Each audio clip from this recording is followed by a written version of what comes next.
નમસ્કાર. આજે આપણી સાથે અમારા વડીલ ગુરુજી અને કુદરતી ઉપચાર કેન્દ્રના મેન્ટર એવા વિનુભાઈ આપણી સાથે વાતો કરવાના છે. એમની સાથે હું ઘણા વર્ષોથી સંકળાયેલો છું. આજથી 5 વર્ષ પહેલા એમના ઘરે પુસ્તકો હું ગોઠવું, પુસ્તક મારી નબળાઈ અને ગમતા પુસ્તક મને ચોરી જવાની છૂટી હતી. બરાબર વિનોદ દાદા? ચોરી પણ ગયો એટલે એક પુસ્તક એમણે મને હાથમાં આપ્યું. આ બિપિન તું વાંચ. જોઈ યાર, પુસ્તક લઈ ગયો. પુસ્તકનું નામ હતું રિટર્ન ટુ નેચર. ચમનલાલ વૈષ્ણવ નામના એક ભાઈ જે સુરેન્દ્રનગર જિલ્લામાં રહેતા વર્ષો પહેલા, અને એમને હાથમાં એ પુસ્તક એમના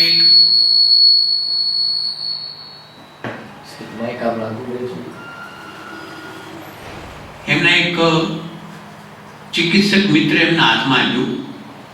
કારણ કે એ ઘણા બધા રોગથી, ટીબી સાથેના ઘણા બધા સંકળાયેલા રોગથી એ ખૂબ પીડાતા હતા. હવે શિશુટી કેમ મારી હમણાં ગમી ગયા વધારે.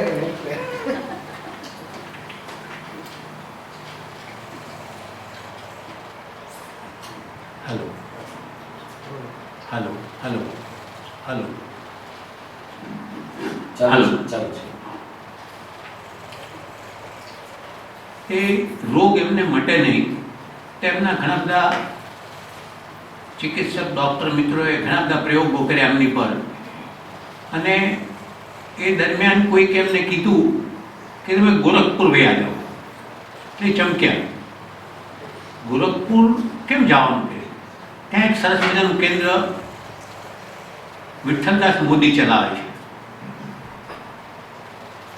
એ તમારા રોગની દવા કરશે કે, અને પ્રાકૃતિક ચિકિત્સા કેન્દ્ર છે. એમને ફરી આશ્ચર્ય થયું કે આટલા બધા ડૉક્ટરો ભાવનગર જિલ્લાના, સુરેન્દ્રનગર જિલ્લાના, ચારે બાજુના બધા આટલા બધા ડૉક્ટરોને કાંઈ નથી કરી કે આ શું કરશે કે? તમે શ્રદ્ધાથી જાઓ. ત્યાં પહોંચ્યા અને કીધું કે તમારી બધી દવાઓ મૂકી દો તમે. ત્યારે તો હું મરી જઈશ. ના, તમે નહીં મરવા દઈએ અમે તમને. અને પછી એમને કુદરતના 5 મુખ્ય તત્વો, જે આપણે વારંવાર આ વાતોમાં એનો ઉલ્લેખ કરીએ છીએ, એ 5 તત્વો આધારિત ત્યાં એમની સારવાર શરૂ થઈ.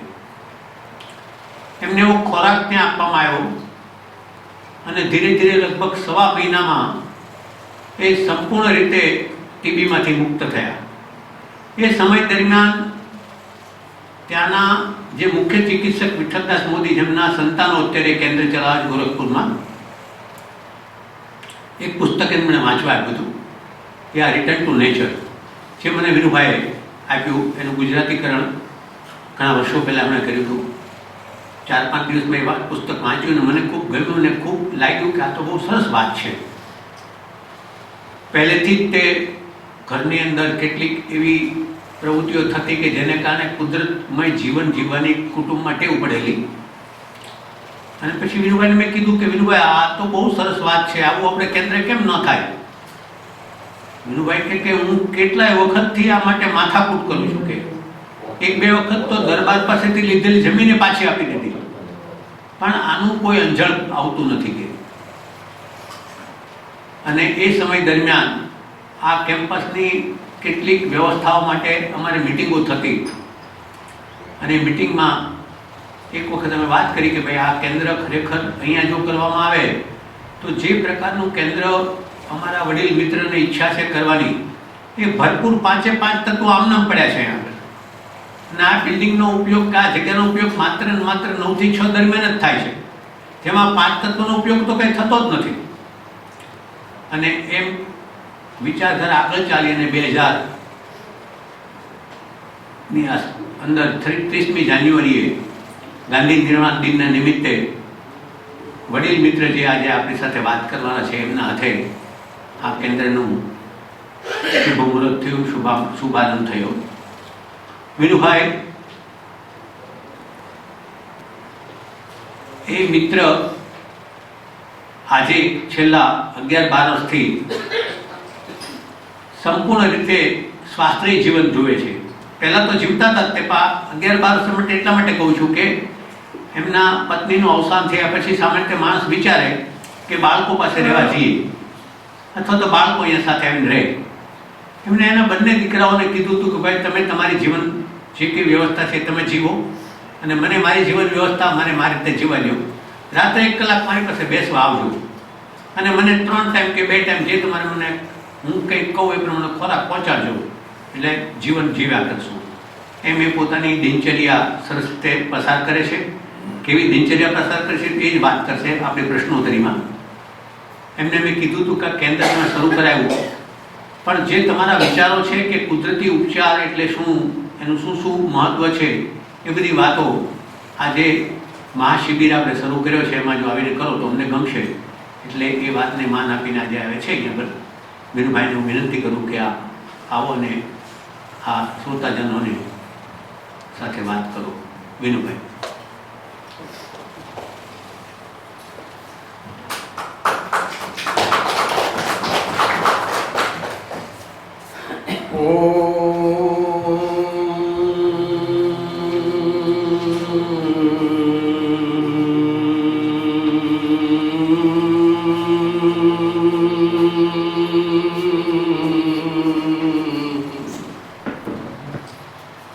મિત્રો, તમને અભિનંદન એટલા માટે આપું છું. દવાયુક્ત સારવાર, દવાવાદી વૈદક શાસ્ત્ર એની બોલબાલા વચ્ચે તમે કુદરતના ખોળે જવા માંગો છો એવા વટે માગું છું.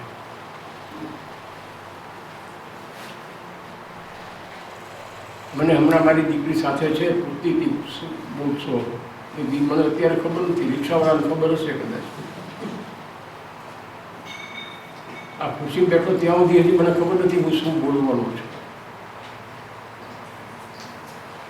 જે જીવ્યો છું એ બોલું છું. ચોપડીઓનું નથી બોલવાનું. ભાઈ બિપિને વાત કરી, બિપિન હું એટલા માટે બોલું છું કે આવડો હતો ને ત્યારથી મારી યાર સંકળાયેલું છે, બહુ નાનપણથી, અને મારા કુટુંબી જનજીવો છે. એટલે એને બિપિન ભાઈ કહેવો હોય તો મને જરા મગજને કસરત કરવી પડે.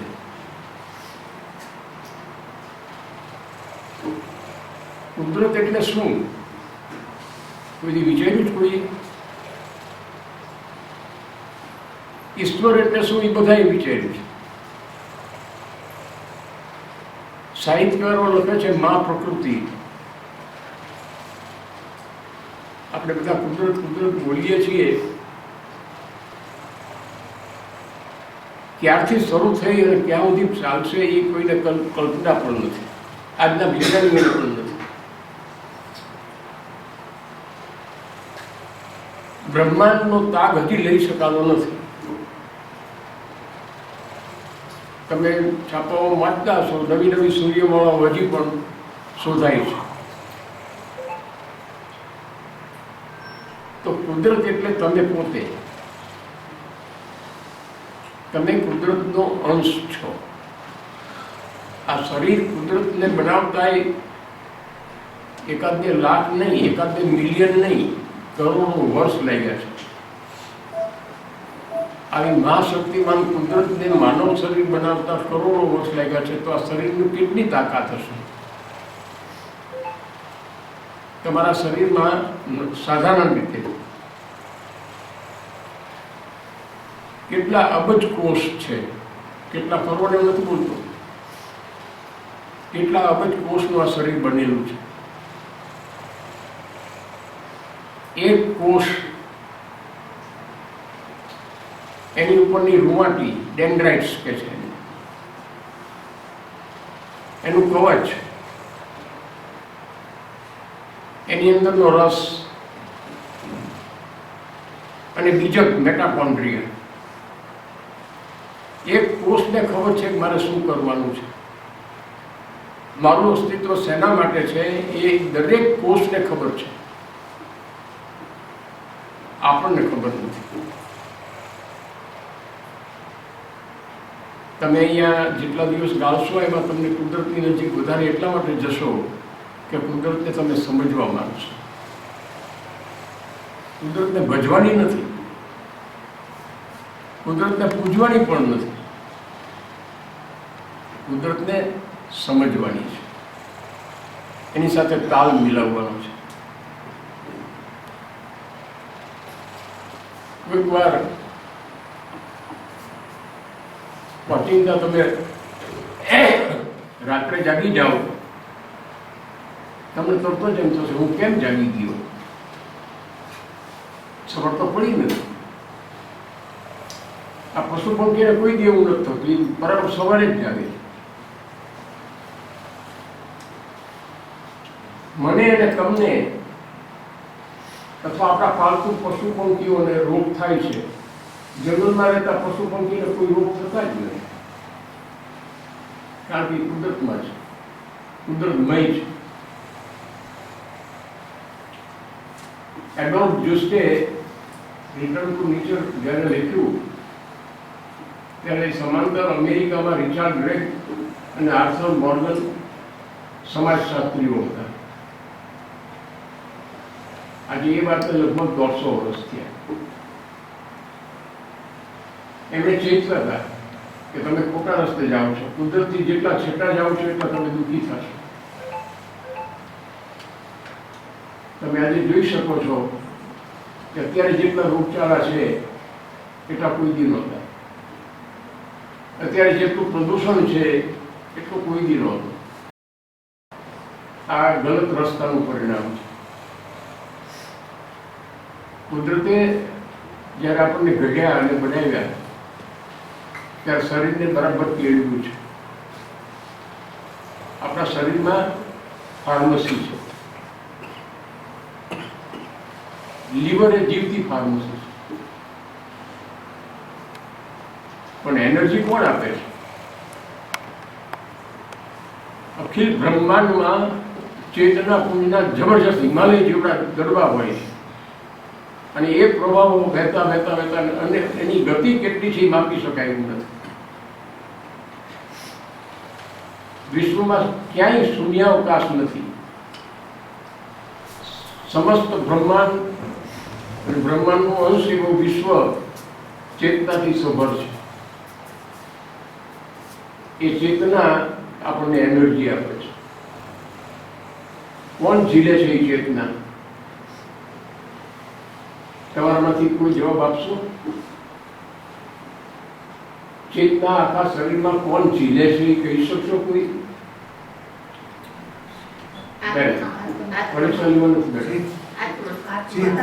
આપણા શરીર મગજમાં ભ્રમરંધ્ર આપણે કહીએ છીએ, અંગ્રેજીમાં એને હાઇપોથેલેમસ કહે છે.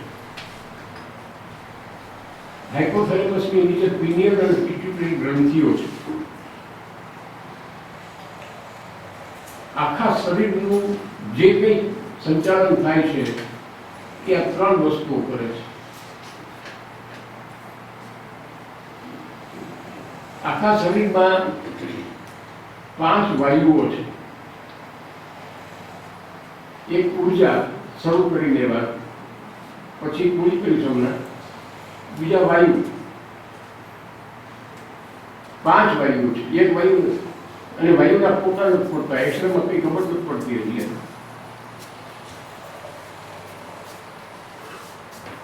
તમે આગળ જાઓ, તમારા સ્નાયુઓ છે, અંગ ઉપાંગો છે, તો પ્રકાશ વાયુ, જળ, પૃથ્વી અને અવકાશ, આ 5 તત્વો છે. પાંચે 5 તત્વોનું સંતુલન બરાબર જળવાઈ રહે અને પોતપોતાની જગ્યાએ રહીને કામ કરે ત્યાં સુધી તમને માંદા પડવું બહુ અઘરું છે. અને આપણે ભારે ઘણી માંદા પડીએ છીએ, કારણ કે આ 5 તત્વોનું સંતુલન આપણે તોડી નાખતા હોઈએ છીએ. આપણા આહાર, વિહાર અને મનોવ્યાપાર એવા બની ગયા છે કે જેથી આ સંતુલન તૂટતું જાય છે. તો હાઇપોથેલેમસ જે કામ કરે છે એ આપણા શરીરનું પાવર હાઉસ છે. એ ચેતના ઝીલે છે. ઝીલેલી ચેતનાને પ્રોસેસ કરે છે, ટપ ટપ ટપ ટપ ટપ ટપ ટપ થયા જ કરે છે. એ ચેતનાનું સઘનીકરણ થતાં થતાં છેલ્લે સંસ્કાર સુધી પહોંચે છે. એ 14 પગથિયા છે.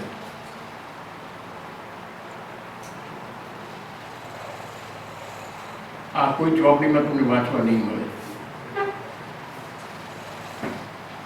32 વર્ષની મારી સાધના નેત્રોપથી માટેની, અને મને જે સૂઝ્યું એના ઉપરથી આ વાત તમને હું કરું છું. મહેસાણામાં હમણાં કોન્ફરન્સ હતી, બહુ મોટી હતી, ચીફ મિનિસ્ટર પણ આવ્યા હતા, અને ત્યાં મને જ્યારે કહેવામાં આવ્યું ત્યારે મેં આ ચેતના વિશે જ વાત કરી કે આ ચેતના એ જ કુદરત છે. તમે પ્રશ્નો પૂછશો ત્યારે હું તમને વધારે બાકીના જવાબ આપીશ, પણ પહેલાં હું તમને ચેતના વિશે એટલા માટે કહેવા માગું છું કે આ વાત તમને કોઈ કરતું નથી, તમે ક્યાંય વાંચતા પણ નથી. તો હાઇપોથેલેમસ જે ચેતના ઝીલે છે અને એનું સઘનીકરણ, જેમ આપણું મન છે એ સપ્ટેન્ટિયા નિગ્રામાં જુદા જુદા રસાયણો અને ઉર્જાનું સંયોજન થવાને કારણે મન પેદા થાય છે. તો એની સાથે ડોપામાઇન પેદા થાય છે. ડોપામાઇન જો વધી જાય તો પાર્કિન્સન થાય, ઓછું થાય તો અલ્ઝાઇમર થાય. ડૉક્ટર તમને એમ કહેશે કે આ તમને રોગ થયો છે, પણ કારણ નહીં કે. નેચરોપેથીવાળા એમ કહેશે કે કારણ દૂર કરો.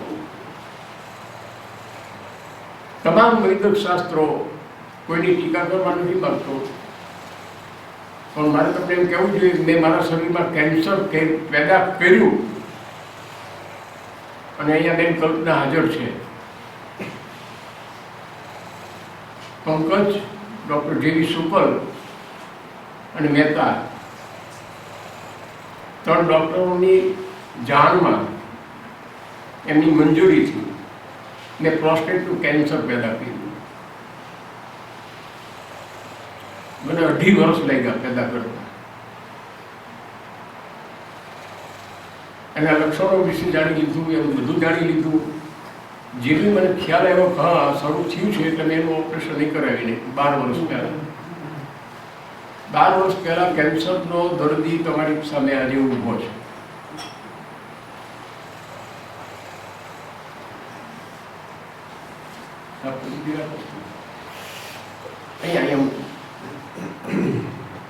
બસ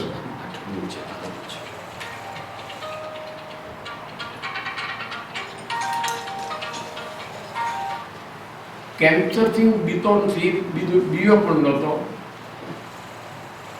અને આજે પણ હજી મને કંઈ તકલીફ છે નહીં એમ. પણ ડૉક્ટરોએ ટીકડી ફટકારી દીધી કે તમારે આ જીવનભર લેવી પડશે. 2 ટીકડી, 1 નહીં 2. મેં એમને કીધું તમે આ બધું શું કામ લોકોને હેરાન કરો છો, આટલા બધા પૈસા ખર્ચવાના, 1 ટીકડીના 40 રૂપિયા. ગરીબ લોકોને તો કેન્સરથી મળી જ જવાનું ને. અને એ પાછી એની જે આડઅસર થાય એટલે 3જી, 4થી, 5મી ટીકડી લેવાની. તો એક દવાવાદી વૈદિક શાસ્ત્ર છે, એક દવા મુક્ત વૈદિક શાસ્ત્ર છે. દવા મુક્ત વૈદિક શાસ્ત્ર છે એને નેચરોપેથી અને યોગ કહેવામાં આવે છે. વિશ્વમાં આજની તારીખે 148 આવી ચિકિત્સા પદ્ધતિઓ છે, અને માનવ શરીરને 5600 નામના રોગ થાય છે. કેટલા? 5600 ત્યાં ડૉક્ટરે કેટલું વાંચ્યું હશે? આપણી પહેલાંની મેડિકલ કોલેજ મદ્રાસમાં થઈ. મને એમ થયું કે આ પહેલાંની થઈ મેડિકલ કોલેજ તો આપણે કરીએ. હું ગયો, ત્યાંના ડીનને મળ્યો. નહીં તો આના બચોડિયા તો ઘણા થઈ ગયા છે હવે. આજે ભારતમાં 13 લાખ એલોપેથિક ડૉક્ટરો છે. નેચરોપેથીના કોઈ નથી, થોડાક જ છે. નેચરોપેથીની કોલેજ થોડીક જ છે.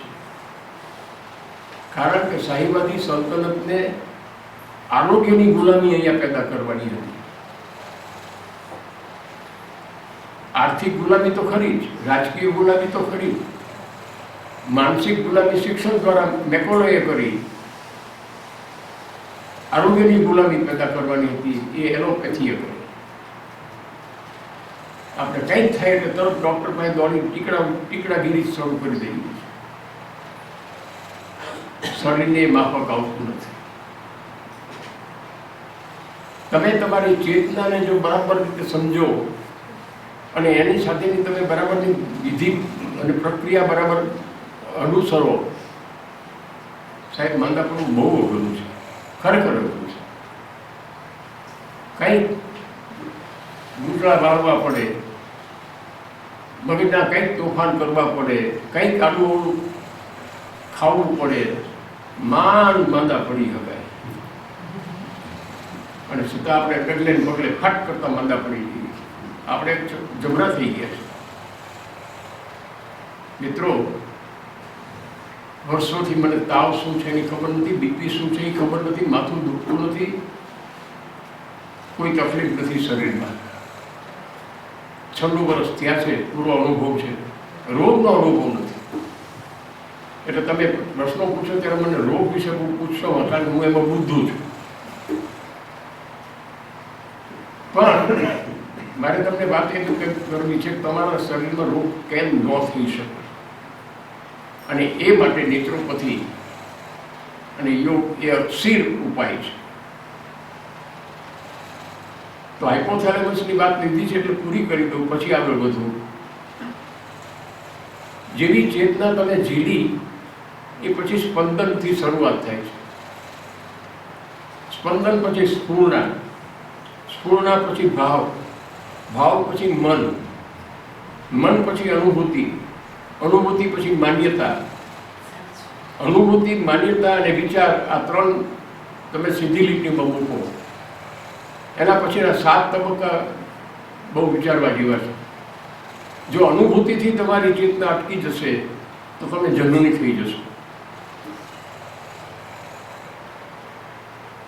ઘણી મહત્વાકાંક્ષા ઊભી થશે તમારામાં, અને એ આકાંક્ષા, મહત્વાકાંક્ષા નહીં સંતોષાય એટલે તમારા મનોરોગ તમને લાગુ પડશે. માન્યતાનો 7મા તબક્કે જો પહોંચશો તો તમે આતંકી બનશો. માન્યતા સાચી હોઈ શકે, ખોટી પણ હોઈ શકે. અને આજે વિશ્વમાં જોઈ શકીએ છીએ આપણે, આતંકવાદનું બહુ જબરું જોર છે. એ માન્યતા આધારિત છે. ભારતની સંસ્કૃતિમાં, ભારતના શાસ્ત્રોમાં માન્યતા હતી જ નહીં, આધ્યાત્મિકતા જ હતી. આપણા 4 વેદમાં ક્યાંય માન્યતાની વાત છે જ નહીં, આધ્યાત્મિકતા છે. તો આપણે માન્યતાથી આગળ જઈએ એ વિચાર. ચેતનાનું મૂળ સ્વરૂપ છે, તમે જો વિચાર સુધી તમે પહોંચી ગયા. વિચારનું મૂલ્યાંકન, સારા સારનું તારણ, સંકલ્પ, બુદ્ધિ, પ્રજ્ઞા, સમજ અને સંસ્કાર, આ એનું સઘનીકરણના તબક્કા છે.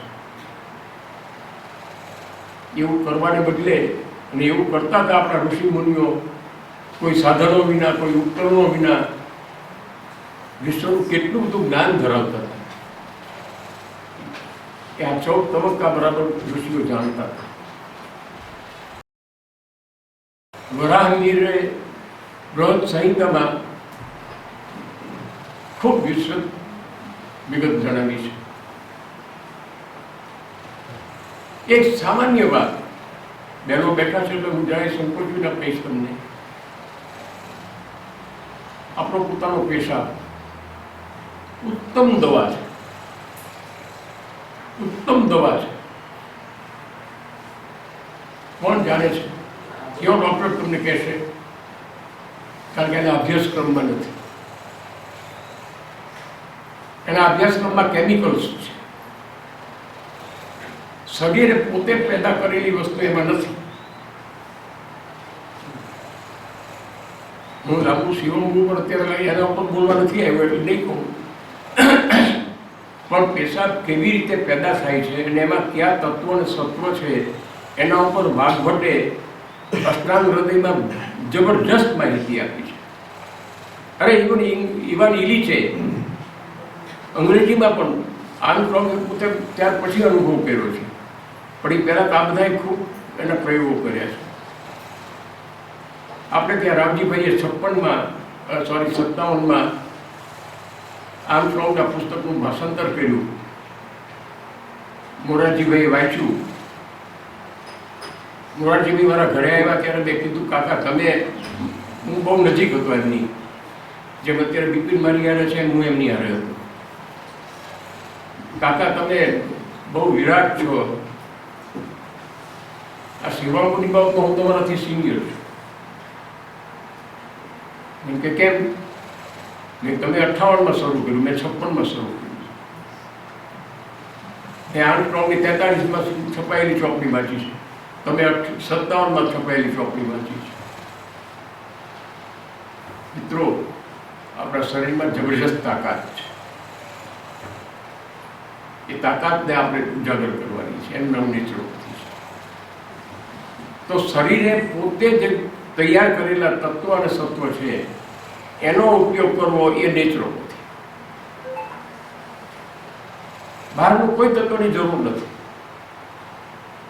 તમે જે કંઈ ખોરાક ખાઓ છો એનું જે લોહી બને છે એમાં રજોગુણી, તમોગુણી આ બધા ગુણ છે.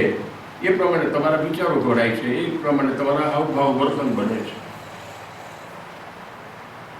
તો શું કરવું છે? ખોટા વિચારો થાય, ખરાબ વિચારો થાય એવું ખાવું છે? બજારમાં બહુ મળે છે. અને હવે ખેતરોમાં એ જ વવાય છે. રાસાયણિક ખાતર અને ઝેરી જંતુનાશક દવાઓ માટે જે સબસિડી આપે છે સરકારી, 43,000 કરોડ બી આપે છે. સરકાર લોકોને માંદા પાડવા માટે સબસિડી આપે છે. ખોટા રસ્તે છે. કારણ કે શાહીબાદે વાવેલું છે, હજી ચાલુ જ છે. હું તો વકીલ હતો, કોર્ટમાં ઘણીવાર કહેતો હું જજને કે સાહેબ તમે આ જે કાયદાની વાત કરો છો ને એ બધા કાયદા શાહીબાદે ઘડેલા છો, આમાં તમે એકેય ઘડેલો નથી. અને બંધારણે શાહીવાદી કાયદા ભણીને તૈયાર થયેલા આંબેડકરે ઘડ્યો બંધારણ. તમે હમણાં થોડાક દિવસ પહેલા વાંચ્યું હશે, અત્યાર સુધીમાં 337 કાયદા રદ કરવા પડ્યા છે. કેટલા? 337 કાયદા રદ કરવા પડ્યા છે. વર્ષો સુધી કાયદા પ્રમાણે વહીવટ ચાલ્યો. એમ ખેતીમાં અત્યારે રાસાયણિક ખાતર અને ઝેરી જંતુનાશક નફોત કાઢી રહ્યું છે આપણું, અને એની સબસિડી અપાય છે. મિત્રો, તમારા મારા હાથમાં બાજી નથી. કારણ કે હવામાં કાર્બન ડાયોક્સાઇડ અને મોનોક્સાઇડ ખૂબ જ વધતો જાય છે. મોટા મોટા મહાકાય ઉદ્યોગોના ભૂંગળા એ ભયંકર હવા બગાડે છે. એને તમે રોકી શકવાના નથી. હમણાં એક બેનને રસ્તામાં મેં એમ કીધું કે અમે તો સુખી દિવસો જન્મ્યા, તમારા ભાગમાં અંત બહુ ખરાબ આવવાનો છે. પ્રદૂષણને કોઈ રોકતું નથી. હમણાં દુબઈમાં કોન્ફરન્સ થઈ 195 દેશની. 191 દેશોએ સંમતિ આપી, કોઈ અમલ કરતું નથી, કરવા નહીં. કારણ મોટરો બંધ થવાની નથી, વિમાનો બંધ થવાના નથી, ઇલેક્ટ્રિક વાહનોને જે રીતે વેગ મળવો જોઈએ, હાઇડ્રોજનના વાહનોને વેગ મળવો જોઈએ, મળતો નથી. એટલે આપણે બધા રોગનો ભોગ બનીએ છીએ. તો ઝેરી જંતુનાશકો, હવામાં પ્રદૂષણ, એ બધી વસ્તુથી પેદા થતું પાણીમાંથી અંશો જાય છે. આજથી 40-45 વર્ષ પહેલાં ક્લિનિકલ લેબોરેટરીમાં સાબિત થયું કે માના ધામણમાં DDTના અંશ આવી ગયા છે. શું કરે બાળક? દોષિત છે બિચારો, માં દોષિત છે. આ વચ્ચે આપણે જીવવાનું છે. આપણી વિરુદ્ધનું ઘણું ઘણું ઘણું બને છે. ઘોંઘાટ એટલો, પ્રકાશ વિના તો કંઈ ચાલતું જ નથી. કેટલી ટ્યુબલાઇટો બીડા જ કરે છે, એની ખબર નથી કોઈને ચામડી ઉપર એની શું અસર થાય છે. અને છતાં એમાંથી બચી શકાય છે, એનો જીવતો દાખલો છે. મેં એમના બિપિન મને મળ્યો ઘરે, ત્યારે કીધું કે આટલી નાની ઉંમરમાં તારા મોઢા ઉપર કરચલી પડી છે, મારા મોઢા ઉપર કેમ નથી પડી? મને સન્મુખ થયા છે. કુદરત તો આપણા બે માટે સરખી છે. આ છે નેચરોપેથી, આ છે કુદરતનું જીવન. એડોલ્ફ જ્યુસ્ટે કીધું છે કે તમે તમારા શરીરના 5 તત્વોનું સંતુલન જાળવાય એવું જીવન જીવો, એટલે તમે માદા પડો જ નહીં. એના ટેકામાં ત્યાર પછી ઘણા સંશોધકો, વૈજ્ઞાનિકો એને ટેકો આપ્યો છે.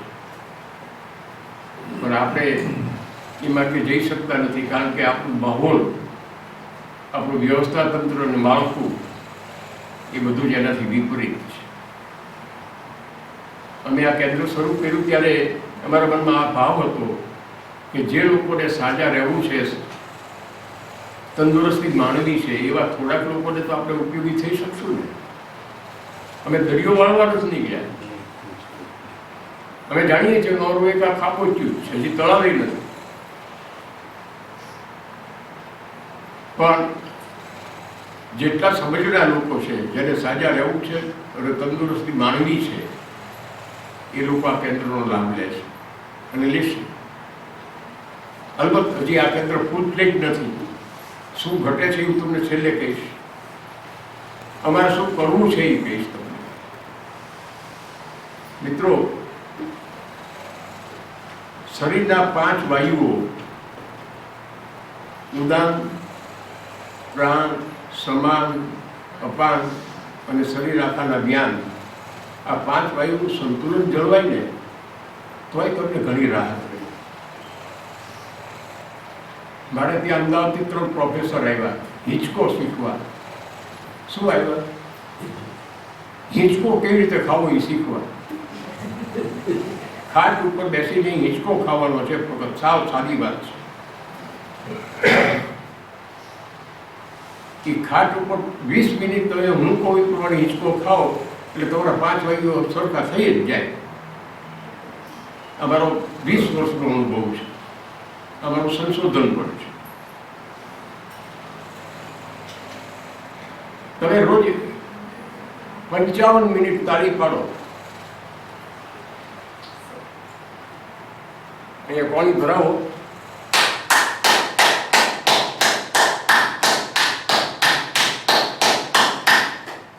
મિનિટ આ નેચરોપેથી છે. તમે કોઈ પણ પ્રવાહી પીવો ત્યારે ગલોમાંથી ઘૂંટીને પીવો, બેસીને જ પીવો, ઊભા રહીને નહીં. બુફેવાળા થઈ ગયા છે બધાએ. બેસીને જ પીવાનું, બેસીને જ ખાવાનું. તમે ગલોમાંથી ઘૂંટીને પીવો એટલે સાંધાનો રોગ નહીં થાય, મોઢા પર કરચલી નહીં પડે, તમારી આંખનું, નાકનું, કાનનું રક્ષણ થશે માત્ર ઘૂંટવાથી. આ તાળી પાડી એટલે બધા એક્યુપ્રેશર પોઈન્ટ દબાઈ ગયા. શરીરને બધે ઠેકાણે જ્યાં કંઈક કચરો હશે એને ધક્કો માર્યો એને. આ નેચરોપેથી છે. આવું ખાવા પીવામાં બધામાં મારું એક સૂત્ર છે, ખૂબ ચાહો, પૈસા નથી દેશો. ખૂબ ચાહો, ખૂબ ચાલો, ખૂબ ચિંતન કરો અને ખૂબ હકારાત્મક બનો. આ 5 જડીબુટ્ટી છે સાજા રહેવાની. આ નેચરોપેથી છે. કોઈ ડૉક્ટર તમને આ નહીં કહે, કારણ કે આની ફી બંધ થઈ જશે. ડૉક્ટરનો માર્ગ નથી, માર્ગ છે માળખાનો, વ્યવસ્થા, તંત્રનો. ડૉક્ટર તો એ તંત્રમાં ગોઠવાયેલા બીબું છે. ડૉક્ટરનો દોષ નથી. એને જે ભણાવવા આવ્યું છે એ પ્રમાણે અમલ કરે. અને નેકોલે વાવતો ગયો છે. નેકોલે બ્રાન્ડ શિક્ષણ આપણું એક ધારું એમને ચાલ્યા કરે છે. ઘણા સુધારા થયા. કોઠારી કમિશનથી શરૂઆત થઈ હતી. એ વખતે મને બોલાવ્યો હતો, કારણ કે હું એજ્યુકેશન જિલ્લા પંચાયતની એજ્યુકેશન કમિટીનો ઉપાધ્યક્ષ હતો. કાંઈ આપણે સુધરા નથી. એટલા માટે એડોલ્ફ જ્યુસે કીધું રિટર્ન ટુ નેચર, પાછા વળો. છોયાથી પાછા વળો. ભૂલ્યા છીએ, જ્યાં ભૂલ્યા છીએ ત્યાંથી પાછા વળો. આપણે પાછા વળવાનું છે. 5 ભાઈઓને સમ કરવાના છે. એક સામાન્ય જ્ઞાન મુદ્રા કે ધ્યાન મુદ્રા, એની શરીર પર કેટલી અસર થાય છે. મારી શરીર સંતુલન ચિકિત્સાની તો આપણી માનસિક ઉપર મળે તો અહીંયા લાઇબ્રેરીમાં છે. માત્ર એક પડખે અમુક રીતે સુવાથી, પગ અમુક રીતે વાળવાથી ક્યાં ક્યાં રોગ થાય છે. કાંઈ કરતા નથી, તમારો દોષ જ નથી, ઊંઘમાં થઈ જાય છે. એ ઉગરવાનું છે, જેમાં કોઈ દવા. મંદ બુદ્ધિવાળા બાળક માટે એને કીધું ગધેડીનું મૂત્ર પાવ. વિચાર કરો તમે, આપણા ઋષિમુનિઓ ક્યાં હતી વગર ઉપકરણે, વગર લેબોરેટરી આ બધું જાણતા હતા અને સિદ્ધ કરી દેખાડતા. આ છે નેચરોપેથી. પ્રાકૃતિક આરોગ્ય શાસ્ત્ર એટલે માત્ર ને માત્ર કુદરતી પ્રક્રિયા અને શરીરનું એની સાથેનું તાલમેલ, એનું પ્રાકૃતિક આરોગ્ય શાસ્ત્ર. વચ્ચે કાંઈ શેનીએ જરૂર નથી. તમે સાચું સાચી રીતે બોલો, સાચી રીતે વિચારો, સાચું પાણી પીવો, સાચો આહાર વિહાર ને મનોવ્યાપાર કરો, બસ. કંઈ ખર્ચો નથી. આમાં કોઈ દોરવની જરૂર નથી, વાંચનની પંડિતાઈની જરૂર નથી. આપણે માર્ગ ભૂલ્યા છે અને માર્ગ ભૂલ્યા છે ત્યાંથી આપણે પાછા વળવાનું છે. એ પાછા વળવાનો પ્રયાસ કરવા માટે જે કંઈ વિચારવું પડશે, જે કંઈ એના માટે છોડવું પડશે, માત્ર વળગણ છોડવાનું બીજું કાંઈ નથી. જેટલા વળગણ આપણે વળગાડી બેઠા છીએ, આધ્યાત્મિકતાનું ધર્મમાં રૂપાંતર કર્યું, વિનિમયનું વિક્રયમાં રૂપાંતર કર્યું, ક્યાં જાશું આપણે? હું નાનો હતો ત્યારે મારો કુંભાર, મારો દરજી, મારો વાળંદ કોઈ પૈસા નહોતા લેતા. પૈસાનો વ્યવહાર જ નહોતો. મારા દાદાને કાપડની દુકાન હતી અને અમારી જમીન હતી, એટલે એમાં અનાજ પેદા થતું હતું. કાપડ અને અનાજ આપતા હતા અને એ લોકો અમારું કામ કરતા. બહુ સરળતાથી હાઈ ક્લાસ કામ થતું. અને ગાંધીજીની લડતમાં મારા બાપા જોડાયા. એકદમ ગરીબી આવી ગઈ. 3 વર્ષ સુધી અમારા ભરવાડે મારા દીકરાને મફત દૂધ આપ્યું, પૈસા નહીં. અત્યારે મળશે તમને કોઈ ભરવાડાઓ? આ સંસ્કૃતિ આ દેશની છે. આ સંસ્કૃતિ નેચરોપતિની છે, આ યોગની છે. આપણે આ મેળવવા નીકળ્યા છે, આપણે આ કરવા નીકળ્યા છે. હું બીજાનો પૂરક થઈ શકું, બીજાનો ઉપયોગી થઈ શકું, અહીંયા યોગ એટલે માત્ર ઉપયોગ એક જ શબ્દ સમજાય છે. યોગ નથી સમજાતો, ઉપયોગ જ સમજાય છે. અને એ તે પછી જરૂરિયાત હોય તો, જરૂરિયાત ન હોય તો એની ઉપયોગિતા હોય તો એ નકામી છે. ક્યાં સુધી આપણે જવું છે એટલે મને જરૂર હોય કે ન હોય, મને ઉપયોગી હોય કે ન હોય, પણ આ માણસ વ્યાજબી છે, સાચું કામ કરી રહ્યો છે, મારી ફરજ છે માણસ તરીકે મારે એને ટેકો અને ઉત્તેજન આપવું જોઈએ, આવું વિચારીએ છીએ. આ નેચરોપથી છે. સાંસ્કારિક આરોગ્ય એકલા શારીરિક આરોગ્યથી નહીં પતે, માનસિક આરોગ્યથી નહીં પતે, સાંસ્કારિક આરોગ્ય જોશે. અને સાંસ્કારિક આરોગ્ય હશે તો વગર ખર્ચે, વગર મહેનતે, કોઈની લાચારી કર્યા વગર, કોઈ આડઅસરનો ભોગ મેળ્યા વગર તમારા શરીરમાં ઓક્સિટોસિન પેદા થશે. અને જે ઘડી ઓક્સિટોસિન પેદા થશે ત્યારે તમારો આનંદમય કોષ ખીલી ઉઠશે. આપણે આ કરવાનું છે. આપણા શરીરમાં એન્ડોર્ફિન્સ થોડી કસરત કરવાથી પેદા થાય છે. ડોપામાઇન પ્રોટીનજન્ય ખોરાકને સરખી રીતે પચાવવાથી થાય છે. સેરેટોનિન કોકનું ભલું કરવાથી થાય છે. પણ ભલું ન કરી શકીએ, માત્ર વિચારીએ કે આનું ભલું થાય તો ઓક્સિટોસિન પેદા થાય છે. આપણે આ કરવાનું છે. આ નેચરોપથી છે. નેચરોપથી એટલે માત્ર અમુક રીતના સ્નાન કરવા અને અમુક રીતનો ખોરાક ખાવો એ મર્યાદિત નથી. નેચરોપથી ઘણું આગળ છે. કુદરતમાં જે કંઈ છે, હું તમને સીધો દાખલો આપું. મારું પાણી છે એ રાત્રે હું ઉકાળું છું અડધી કલાક, એટલે લગભગ 10-15% પાણી બળી જાય છે. સવારે એની ઉપર એક આસ જામી ગઈ હોય છે, તર, એ ધીમે ફૂંક મારીને ઉતારી કાઢું છું. નીચે ડોળ જામી ગયો હોય છે. કેટલા જણ આવું ઉકાળેલું આશરેલું પાણી પીવે છે? નથી પીતા. બસ શાબાશ. હવે આગળ આ સૂર્યના તડકામાં બધા મિનરલ્સ છે. દરેક રંગમાં મિનરલ્સ છે એના પોતાના. લાલ, પીળો ને વાદળી મૂળ રંગ કહેવાય. બાકીના બીજા બધા મિશ્રણથી થાય. તડકામાં 7 રંગો છે, જરૂરના છે એ બધા. 3 કલાક સુધી પાણીને તડકામાં રાખો. કાચની બરણીમાં ભરીને 3 કલાક એ પાણીને તડકામાં રાખો. ઉત્તમ ટોનિક થઈ ગયું. તમારે કોઈ બહારની વસ્તુ લેવાની જરૂર નહીં પડે. લોકો અત્યારે ખૂબ ડાયાબિટીક બનતા જાય છે. મિત્રો, 12 મહિના અને બધા જ ટંક હું ગળપણ ખાઉં છું. ગળપણ વિનાનું કોઈ ભાણું નથી. ગળપણ વિના ચાલે જ નહીં. કાર્બોહાઈડ્રેટ હોય તો જ શરીરને એનર્જી મળે, ચરબીમાંથી ન મળે.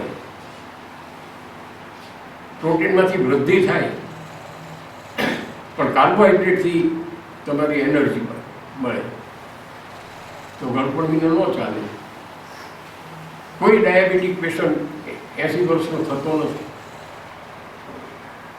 બધા ઉકળી જાય છે.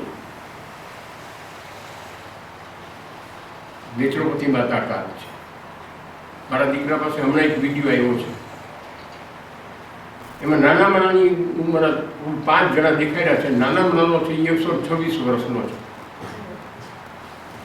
અને સૌથી મોટો છે 700 વર્ષનો છે. આપણા મહાભારતમાં દાખલા છે. 1000 વર્ષ જીવેલા આપણા ઋષિઓના દાખલા છે. નથી એમ નથી, નવાઈની વાત નથી. આ શરીરમાં તાકાત છે. શરીર પોતે પોતાને રીપ્રોડ્યુસ અને રીપ્લેસ કરી શકે છે. પોતાની સફાઈ તો કરે જ છે, પણ સાથોસાથ રીપ્રોડ્યુસ પણ કરે છે, રીજનરેટ.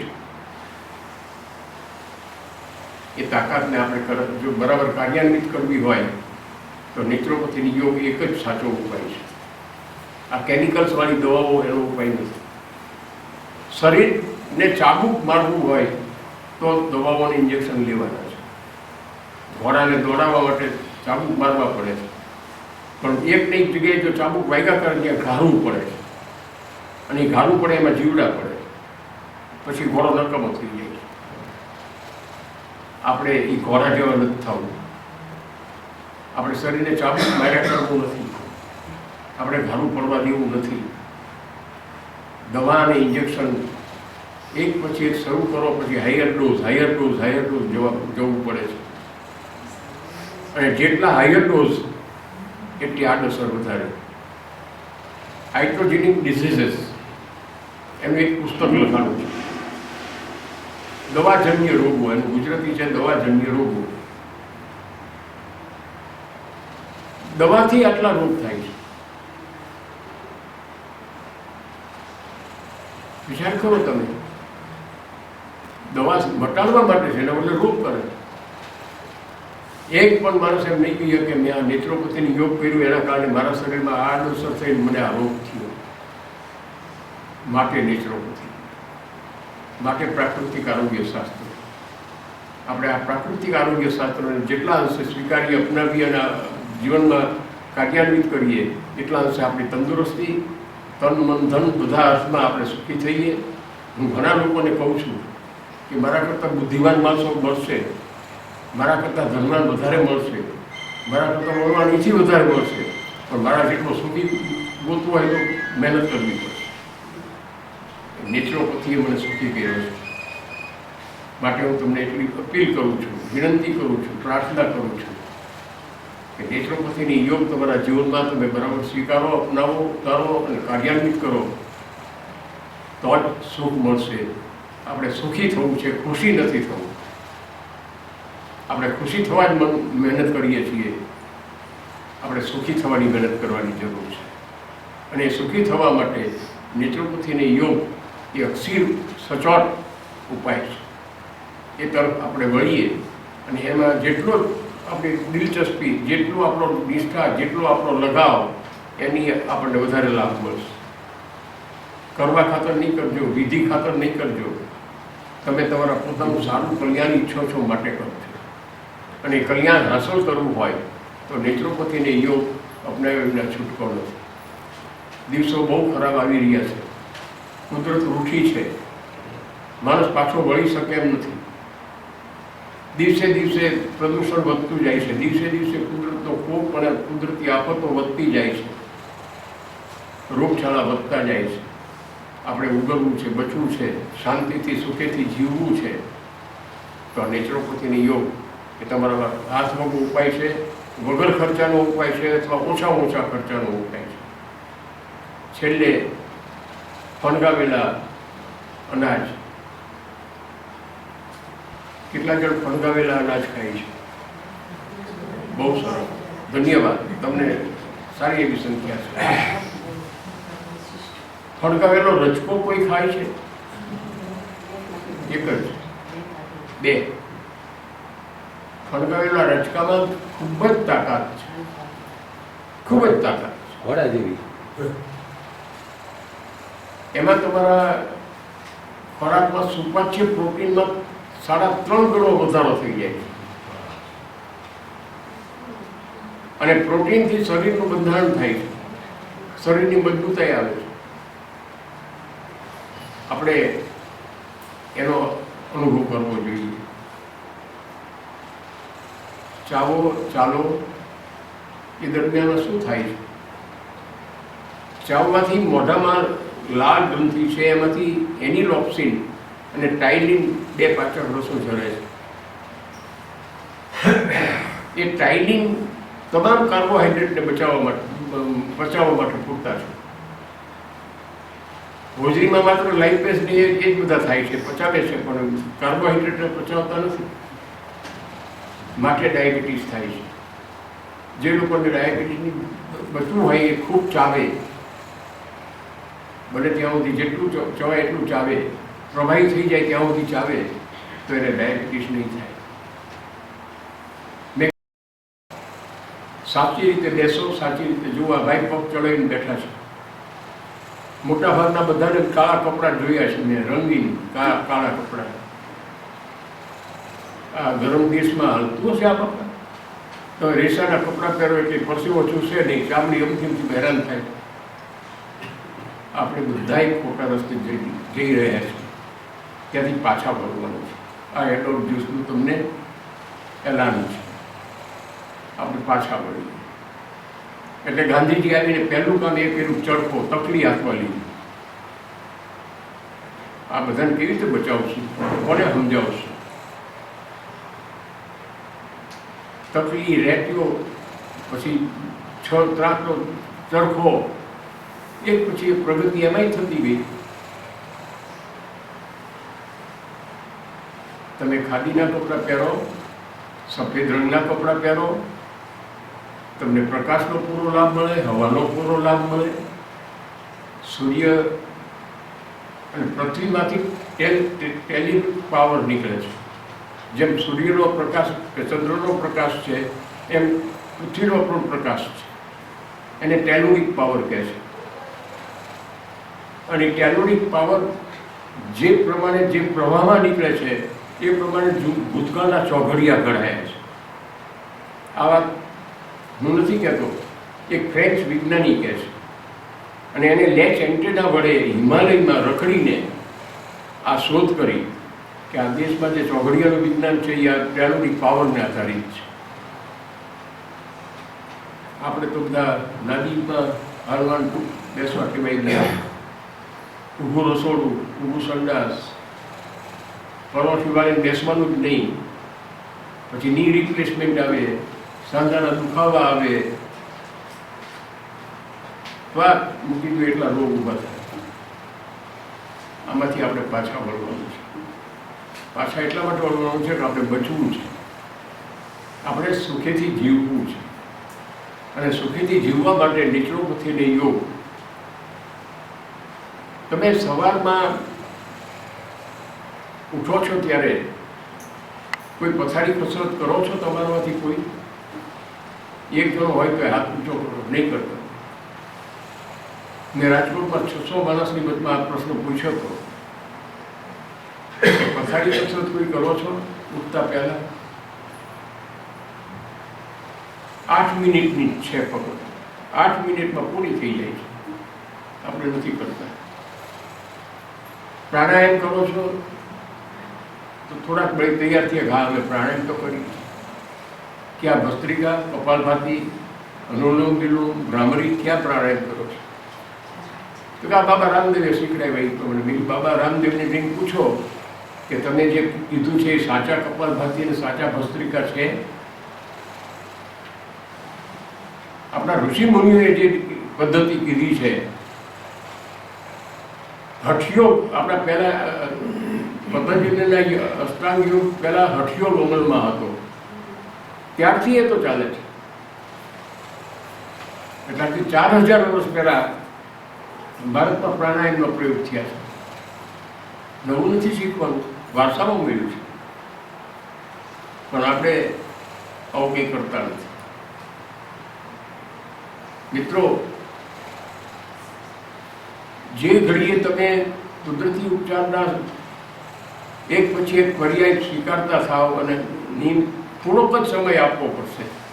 માટુંગામાં મને કિંગ સર્કલ ઉપરની એક મિટિંગમાં લોકોએ પૂછ્યું કે તમને આ બધું ભાવનગરમાં ટેસ્ટથી રહો છો ને એટલે પૂછે છે, અમારે અહીંયા 7:58ની ટ્રેન પકડવાની હોય છે. તમારી વાત બહુ સાચી છે. 7:58ની ટ્રેન પકડવા માટે કેટલા વાગે ઉઠો છો? હું તમારી પાસે 20 મિનિટ વહેલા માગું છું. 20 મિનિટ પહેલાં ઉઠો અને 20 મિનિટ પહેલાં સૂઈ જાઓ. મારી કસરત છે સાંધાની કસરત 22 મિનિટની છે. 8 મિનિટ પથારી કસરત, 22 મિનિટની સાંધાની કસરત, મળીને વધુમાં વધુ 30 મિનિટ તે રીતે લહેરથી કરો તો હું 25 મિનિટમાં કરું છું.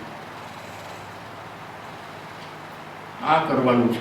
આ નિચળોપથી છે. ગૌતમ બુદ્ધે એના શિષ્યને સર્પદંશ થયો. એ જમાનામાં આવા ઇન્જેક્શન નહોતા. શું કર્યું ગૌતમ બુદ્ધે?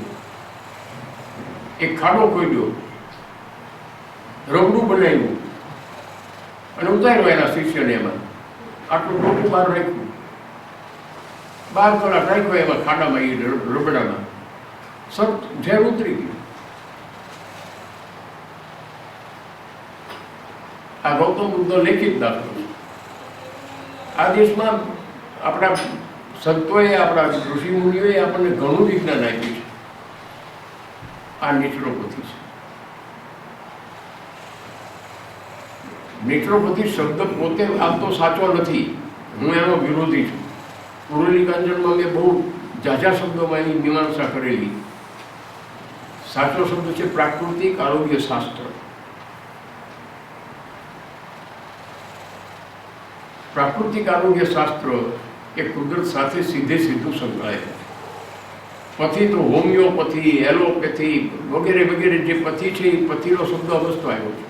સાચો શબ્દ તો ઇવન પહેલાં તે થેરેપી હતો, અને થેરા એટલે કલ્યાણ. જેનાથી કલ્યાણ થાય એને થેરેપી કહેવાય. આજે આપણે પથીમાં જ પીડે છે. પેથોસ, રોગશાસ્ત્ર, માત્ર રોગશાસ્ત્રમય આપણું વૈદ્યકશાસ્ત્ર બની ગયું છે. નેચરોપેથીમાં રોગશાસ્ત્ર ઓછી વાત છે. એટલું જ નહીં, આપણા વેદમાં, અથર્વ વેદમાં ખાસ કરીને સ્વસ્થસ્ય સ્વાસ્થ્ય રક્ષણમ ત્યાંથી શરૂઆત કરે છે. સ્વસ્થસ્ય સ્વાસ્થ્ય રક્ષણમ આતુરસ્ય વિકાર પ્રસરણંચ. આતુર એટલે દર્દી. પેલા સ્વસ્થ છે એને તો સ્વસ્થ રહેવા દો. એ દર્દી બને તો એનો વિકાર પછી દૂર કરજો. આ આપણો શાસ્ત્ર આપણને કહે છે. આપણે આ બધું વિચાર્યું નથી, આપણે ભૂલાવી દેવા માંગીએ. આ કેન્દ્રનું અમારી નેચરોપેથીની સાથે સંકળાયેલા દરેકનું આ કામ છે કે આ શાસ્ત્ર લોકો સુધી ફરીથી લઈ જવું. અને એટલા માટે હું આજે તમારી પાસે આવ્યો છું. મિત્રો, નેચરોપેથીમાં જે તાકાત છે, મેં હમણાં જ તમને કીધું કે નાનકડું કોષનું બીજક મેટાકોન્ડ્રિયા, એલર્જીમાં વધુ સારવાર એના મારફત થાય છે. ગમે એવા ગંભીર રોગમાં વધુ સારવાર એમાંથી થાય છે. અમારું કોલ્હાપુરમાં કેન્દ્ર છે, જેનું ઉદ્ઘાટન મેં કર્યું હતું. મહારાષ્ટ્રમાં કોલ્હાપુરથી 42 કિલોમીટર દૂર ટેકરી ઉપર છે. ત્યાં કોઈ દવા વપરાતી નથી, સિવાય કે વનસ્પતિ અને પેશાબ, માનવમૂત્ર અને ગૌમૂત્ર, આ જ દવા. કોઈ દવા વપરાતી નથી. જે કંઈ વનસ્પતિ આપે એ લ્યો, શરીર આપે એ લ્યો, એ તમારી દવા કરશે. કારણ કે શરીરને એ જાણે છે, એ શરીરની પેદાશ છે. કોઈ બાપ આડા રવાડે જાય તેને સૌથી વધારે સુધારી શકે ઓલા સંતોની, પણ એનો દીકરો સુધારી દે બાપાને. આપણે બધાએ એ માર્ગે પાછા જઈએ. આ કરવાનું છે. આ કેન્દ્રનો હેતુ પણ આ છે કે લોકોમાં નેચરોપેથી વિશેની સમજ બરાબર ખીલે, પાંગરે અને ફાળે ફૂલે. કોલ્હાપુરમાં અમે જમીનમાં ખાડા ખોદ્યા છે. Detoxification of the body. બોડીને ડિટોક્સિફાઈ કરવો એટલે બાકીનું બધું સરખું થઈ જશે. એટલે પહેલા 3 દિવસ તો એ ખાડામાં એને હોવાડી છે, રોજ 1 કલાક ઉપર માટી વાળી દે, આટલો ભાગ ખુલ્લો રહે.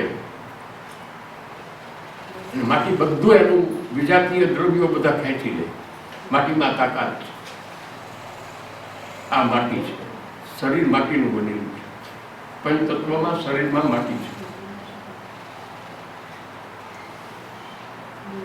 કોઈ પણ વસ્તુ તમે જ્યારે કરો છો ત્યારે તમારા મગજને ખ્યાલ આવે છે કે હું શું કરી રહ્યો છું. મગજની રજા વિના કંઈ થતું જ નથી. માફ કરજો, કોઈની ટીકા નથી કરતો. તને ન ખબર પડે, કર હું કહું એમ આ જ વાત સાંભળવી પડે. વડીલોય બોલે છે અને ડૉક્ટરોય બોલે છે. અરે પણ મને ન ખબર પડે તો હું કેવી રીતે હાજર છું? મને ખબર પાડો ને ભાઈ. આ કેન્દ્રનું નેત્રોપથીનું યોગનું આ કામ છે. અમે એ કરવા માટે પ્રયાસ કરી રહ્યા છીએ. તમારો સાથ મળી રહ્યો છે એટલે અમને જરા ઉત્સાહ મળે છે. અલબત્ત ભાવનગરની વસ્તી 7.25 લાખની છે. એના પ્રમાણે સંખ્યાઓ ઓછી છે. સંખ્યા સાથે નિસ્બત નથી, ક્વોલિટી સાથે નિસ્બત છે. તમે બધા જ નેત્રોપથીના યોગના પ્રતિનિધિ તરીકે ઘરે જવાના છો અને તમારું જોઈને બીજા અનેકને ફાયદો થવાનો છે. વગર બોલે, વગર ખર્ચે, વગર અખબારમાં જાહેરાત આપે તમે સમાજના ડૉક્ટર બની જવાના છો. આ કામ નેત્રોપથીનું છે, આ કામ યોગનું છે. મિત્રો, હું ઘણી વાર વિચારું છું, કોરોના વખતે મને કહેવામાં આવ્યું કે તમે શું કરશો? ભાઈ હું સરકાર કહે છે એટલે રસી લેવા બંધાયેલો છું, કારણ હું સિનિયર સિટીઝન છું. પણ આ રસીની આડઅસર શું છે એ સરકાર કહેતી નથી. નેત્રોપથીની યોગમાં કોઈ જાતની આડઅસર નથી, કોઈ જાતની. તમે છાપામાં છેલ્લા 1 મહિનાના છાપા બરાબર બારીકાઈથી આરોગ્યની બાબતમાં વાંચો. હાર્ટ એટેક વધતા જાય છે, ટીબી વધતા જાય છે, ચામડીના રોગ વધતા જાય છે. એ અન્નમય, પ્રાણમય અને અમુક અંશે મનોમય કોષ પૂરતું મર્યાદિત છે. નેત્રોપથી સૌથી વધારે આનંદમય કોષની સારવાર ઉપર ધ્યાન આપે છે. આનંદમય કોષ જો તમારો બરાબર હશે તો બાકીના બધા કોષ એની મેળ સીધા રહેશે. જેમ તમારી પિનિયલ ગ્રંથિ અને પિચ્યુટરી ગ્રંથિ બરાબર પાવરફુલ હશે તો બાકીની ગ્રંથિઓ પૂરેપૂરું કામ કરશે. આપણે ત્યાં બધા ડૉક્ટરોનું એક મોટું સંમેલન, ગુજરાતના ડૉક્ટરોનું સંમેલન મળ્યું હતું. મને બોલવા બોલાવ્યો. મેં ડૉક્ટરોને પૂછ્યું કે તમે શરીરના 7 ચક્રો વિશે કંઈ જાણો છો? ભણાવ્યા છે તમને કોઈ? તમારા શરીરના 5 વાયુઓ વિશે તમને કંઈ ભણાવ્યા છે? તમારા શરીરમાં 107. તમારી દિનચર્યા વિશે જણાવો. એક પ્રશ્ન છે. સવારથી ઉઠો છો તે સાંજે સુવા જાઓ રાત્રે, એ વચ્ચે તમે શું કરો આખો દિવસ? લાંબો પ્રશ્ન થશે, એમાં ટૂંકમાં જવાબ આપજો. પણ એટલું ખરું કે હું પૂરા 7 કલાકનો આરામ લઉં છું. 8 કલાકનો આરામ અને એમાં 7 કલાક ઊંઘ. એ ગણીને ઉઠું છું. 6:15 લગભગ, 6:30 લગભગ હું ઉઠું છું. પથારીમાં પહેલાં પથારી કસરત કરું છું, પછી વૃષભપાન કરું છું. એ હુંફાળા પાણીનું જ કરું છું. ઠંડા પાણી કોઈ દિવસ ન પીવાય, હુંફાળું પાણી પીવાય. એ પાણી પીવું છું. પછી મારી કસરત અને સાંધાની કસરત અને પ્રાણાયામ એ 30 મિનિટનો પ્રોગ્રામ છે. પછી દૂધ પીવું છું, ચા પીતો નથી, નાસ્તોય કરતો નથી સવારમાં. પછી 3 કલાક થાય છે આટલું કરતાં. મારે બધા પાણી ગોળા અને દૂધ ને બધું જાતે કરું છું એટલે સમય એમાં જાય છે. એ 3 કલાકનો કાર્યક્રમ સવારનો પૂરો થાય એટલે અડધી કલાક પાછું સૂઈ જવું છું. સૂઈ જવું છે એટલે હું ઊંઘી જવું છું. લાંબો થવું છે એમ રીતસર ઊંઘી જવું છું. પછી વાંચન લેખન મારું શરૂ થાય છે. બપોરે 1:30 વાગે મારો દીકરો જમવાનું લઈને આવે એટલે જમવું છે. શું જમવાનું છે મને કોઈ દી ખબર હોતી નથી, મેં વિચાર્યું પણ નથી. એટલે જમવાનું હું વિચારતો જ નથી. દીકરાને ખબર છે કે આને શું ફાવે. બપોરે 1 કલાક પાછો સૂઈ લઉં છું. સાંજે પાછો કામે લાગી જવું છે. અને 5 થી 7 અમારું કેન્દ્ર શરૂ થાય છે. એમાં મારી જરૂર પડે એ પ્રમાણે સેવા આપું છું. પ્રાર્થના વચ્ચે જેટલી થાય એટલી કરું છું. મારા મા બાપ સિવાય કોઈને પગે લાગતો નથી. મારા કોઈ ભગવાન નથી. મારા મા બાપ અને મારા ગુરુ એ જ મારા ભગવાન. માતૃદેવો ભવ, પિતૃદેવો ભવ, આચાર્ય દેવો ભવ એ મારા શાસ્ત્રમાં લખ્યું છે, એ પાળું છું. એટલે ક્યાંય દેવ મંદિરે ક્યાંય જતો નથી. ઘરમાં ને ઘરમાં બધી પ્રાર્થના થઈ જાય. મારા રૂમમાં બધા સરસ મજાના 55 પેઢીના આંબા છે. કોના ઘરે છે 55 પેઢીના આંબા? મારા 55 પેઢીના આંબાના વડીલોને પગે લાગુ છે. મારી 55મી પેઢી છે. એટલે જીવનમાં જે કંઈ સાત્વિકતા બની શકે તો ષડરીપુથી બચવા માટે સાત્વિકતા, સહિષ્ણુતા, સંતોષ, સહયોગ, સર્જનશીલતા અને સમર્પણ ભાવ, આ ષડ મિત્રો ને સાધો એટલે ષડરીપુથી બધો બચી જશે. એ પ્રયાસ કરું છું. મારે કોઈ યાર સંઘર્ષ થતો નથી. ખૂબ પ્રેમ મળે છે, એનાથી મને બળ મળે છે. બિપિન જેવા તો તમે જુઓ તો કરાકાટ માણસ છે, બહુ વાંચવા જેવો માણસ. એ મને એટલો બધો પ્રેમ કરે છે કે હું એનાથી દબાવું છું. પ્રેમ દબાવી શકે છે, એટલે પ્રેમ મેળવો. જેટલો પ્રેમ બને એટલો આપો અને મેળવો. આ એનો ઉત્તમ ઉપાય છે. બોલો. આપણે એક જ મિનિટ. શિવાંબુના પ્રયોગ માટે કેવો ખોરાક લેવો જોઈએ? બિપિન તું મને કહે. પુસ્તક આપશું કે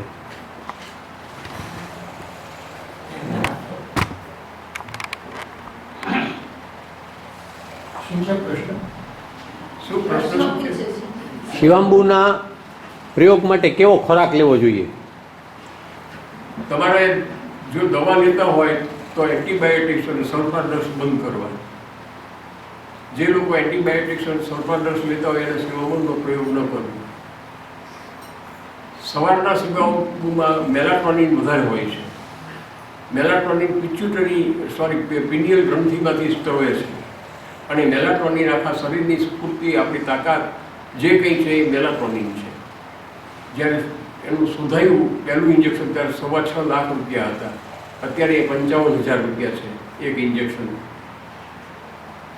મોચીદા ફાર્માસ્યુટિકલ કંપની શાંઘાઈમાં જાહેર પૂતળની ઉપર ટેન્કર મૂકીને પેશાબ ભેગો કરે છે. એમાં દારૂડિયાનો પેશાબ આવે છે ને બેવકૂફ માણસોનો પેશાબ આવે છે. બેવકૂફ યર્સમાં કે એટલે કંઈ ગતાગમ નથી ખાવા પીવાની એની. એમાંથી એ હૃદયરોગના યુરોકિનેસ ઇન્જેક્શન બનાવે છે. હૃદય રોગથી બચવા માટે યુરોકિનેસ ઇન્જેક્શન એ અક્ષીરમાં અક્ષીર ઇન્જેક્શન ગણાય છે. એ પેશાબમાં વિપુલ પ્રમાણમાં છે. જો આવો તમારે લાભ લેવો હોય તો સાત્વિક સુપાચ્ય ખોરાક ચાવીને ખાઓ. બસ બીજું કંઈ એમાં ગમે તે ખાઓ. મેં તમને કીધું હું 12 મહિના ગળગોળ ખાઉં જ છું. ગાંઠિયા મને બહુ ભાવે ભાવનગરના, બહુ સારા આવે. એક્સપોર્ટ થાય છે. તમને ખબર છે કેટલા ટન એક્સપોર્ટ થાય ભાવનગરના ગાંઠિયા? તો કોઈ નહીં જાણતા હોય.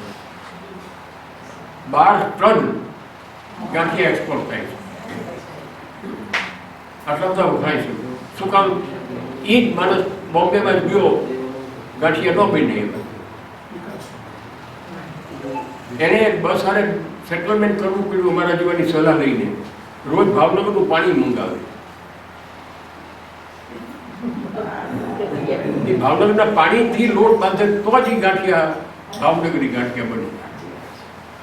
આટલી બધી અસર એક વસ્તુમાં છે.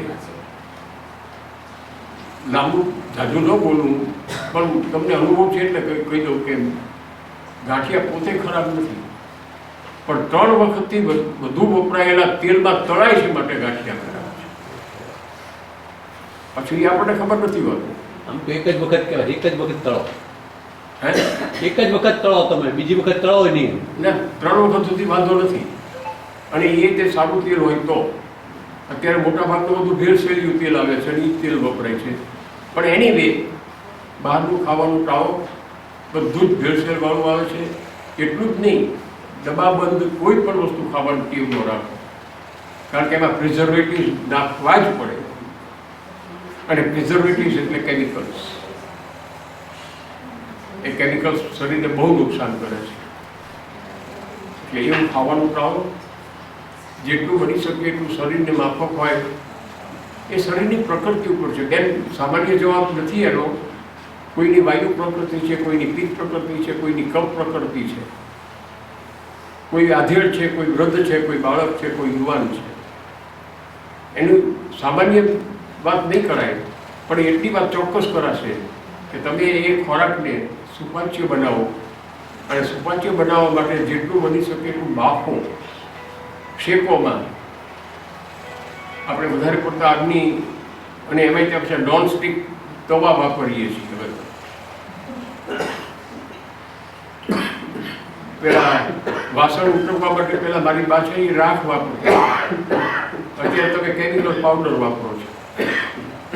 અને મોટાભાગના સંપન્ન ઘરોમાં અથવા મધ્યમ વર્ગના ઘરોમાં કામવાળા હોય છે, એ પાવડર ધોતા નથી. એ પાવડર રોજ તમારા પેટમાં જાય છે, એનાથી નુકસાન થાય. સફેદ ગોળ, હાઈ ક્લાસ કોલ્હાપુરનો ગોળ, નિરમાની એક રેક ભરીને દર અઠવાડિયે જાય છે. નિરમા પાવડરની એક રેક દર અઠવાડિયે ભરીને કોલ્હાપુર જાય છે. શેમાં વપરાય છે? ગોળમાં વપરાય. દેશી ગોળ ખાઓ, મધ ખાઓ, ખૂબ ફાયદો થશે. તો ખોરાક પૂરતું ઘણું લાંબુ થઈ શકે એ તો પોતે જ એક જબરો વિષય છે. ન્યુટ્રિશનનું આખું ચેપ્ટર જ જુદું છે. એની લાંબી વાત ન કરું તમારી પાસે, પણ એટલું જ કહું કે તમારા શરીરને માફક આવે એવો સુપાચ્ય ખોરાક ચાવીને ખાઓ. બીજો કોઈ પ્રશ્ન છે? પાર્કિન્સન માટે પૂછ્યું છે, તો એ મૂળમાંથી જાય ખરું? પાર્કિન્સન્સ મૂળમાંથી જાય ખરું? પાર્કિન્સન્સ કંપવા તમારા શરીરમાં એટલા માટે થાય છે કે તમે ડોપામાઇનનું પ્રમાણ બરાબર જાળવતા નથી.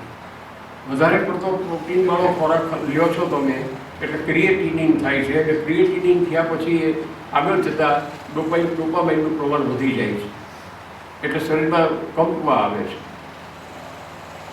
કંપવા પોતે રોગ નથી, એ શરીરમાં ઊભો થયેલો તકલીફ છે.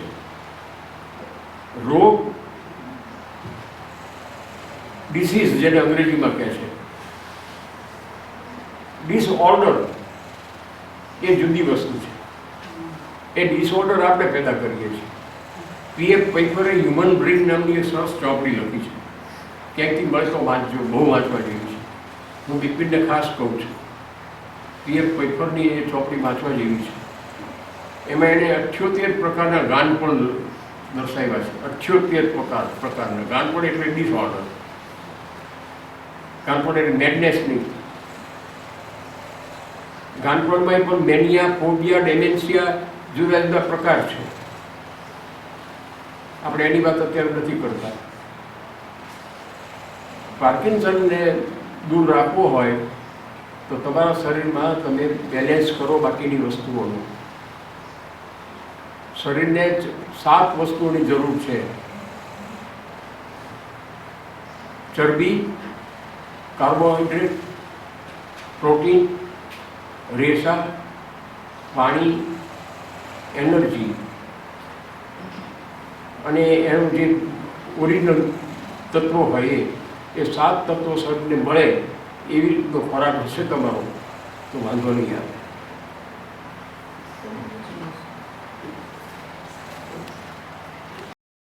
એટલું ગલોમાંથી ઘૂંટીને પ્રવાહી પીશો, દૂધ હોય, પાણી હોય, ચા હોય, જે હોય, તો સાંધાના રોગ નહીં થાય. મેં કીધું એ તમે બીજાનું કલ્યાણ ઈચ્છા કરશો, ઓક્સિટોસિન પેદા થશે તો માથાનો દુખાવો નહીં થાય. જે લોકો ગૂંચવા નહીં વાળે, બીજાનું કંઈક ને કંઈક ગૂંચ્યા કરશે તો એને સાંધાના દુખાવા થવા ના જ. આ નેચરોપેથીના યોગ છે. આપણે નહીં કરીએ એટલે નહીં થાય. મારે એટલું જ કહેવું છે, હમણાં બીપીને ઉલ્લેખ કર્યો એટલે 12 વર્ષ પહેલાં મારા પત્ની જ્યારે જીવનસાથી હયાત હતા, ખૂબ મારા કરતાં વધારે સારી વ્યક્તિ હતા. એ હું એટલો સારો નથી, પણ 12 વર્ષમાં હજી મેં કોઈ ભાઈ માથું દબાયું નથી, કોઈ સાંધાની તકલીફ થઈ નથી. કોઈ ડાયાબિટીસ થયો નથી એ નેચરોપેથીની યોગને આભારી છે. મારી બુદ્ધિ કે આવડતને આભારી નથી. હું બહુ સ્પષ્ટ શબ્દોમાં તમને કહું છું. વાંચનથી બુદ્ધિ ખીલે છે, નવું જાણવા મળે છે, એ બરાબર છે. વાંચન જરૂરી છે, પણ એનો અમલ જે થાય છે ત્યારે એનો લાભ મળે છે.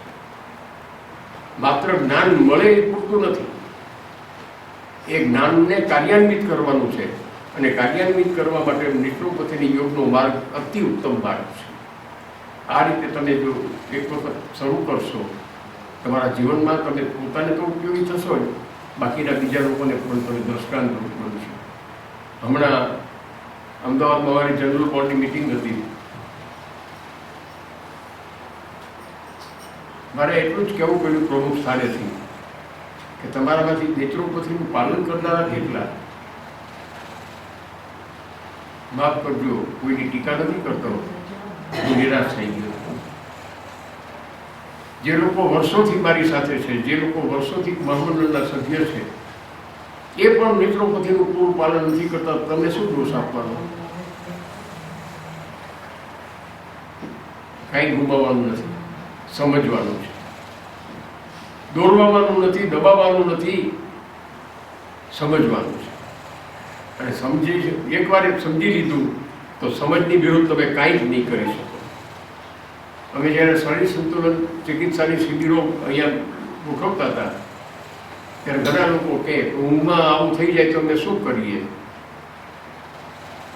અરે ભલા માણસ, તમારું શરીર બહુ ડાહ્યું છે તમારા કરતાં. તમે જો એક વસ્તુ સમજ્યા બરાબર તો સમજ વિરુદ્ધ શરીર કોઈ દી વર્તતું નથી, માન્યતા વિરુદ્ધ વર્તે છે. સમજ વિરુદ્ધ કોઈ દી શરીર વર્તતું નથી. અને આ સામાન્ય માણસને કીધેલી વાત નથી. ચીફ જસ્ટિસ વેંકટ ચાલૈયાને મોઢા મોઢ કીધેલી વાત છે. અમારી બાર કાઉન્સિલમાં આવેલા ચીફ જસ્ટિસ ઓફ ઇન્ડિયા, જેમ ભાવનગરમાં ચીફ જસ્ટિસ ઓફ ઇન્ડિયા અત્યારે જે છે ને એના બાપા વાય ચંદ્રચૂડ, એમને ભાવનગર સૌથી પહેલા મારા મહેમાન તરીકે આવેલા. ત્યાર પછી કોઈ આવ્યું નથી. એમ વેંકટ ચાલૈયા અમારી બાર કાઉન્સિલની મિટિંગમાં આવ્યા અને થોડીક વાતો થઈ ત્યારે મેં કીધું, થોડોક એમની વાતનો મેં વિરોધ કર્યો તો બહુ ખીજાઈ ગયા. પછી અમે જમતા હતા, બે પડખે બેઠા હતા, એટલે મેં કીધું મેં કીધું સાહેબ, આવડા મોટા માણસ અને અમારા માટે તો ચીફ જસ્ટિસ ઓફ ઇન્ડિયા એટલે ભગવાન, તમે કેમ ખીજાઈ જાઓ છો બધાની વચમાં? તમને શોભે છે? મને કે હા, ખીજાઈ તો ગયો તો એ વાત સાચી છે. તમે શું કામ ખીજાઈ જાઓ છો એ તમને ખબર છે? મને ખબર છે. અહીં મિસ્ટર ગાંધી, ટોળા મારવાનું બંધ કરો. સાહેબ, ટોળા નથી મારતો.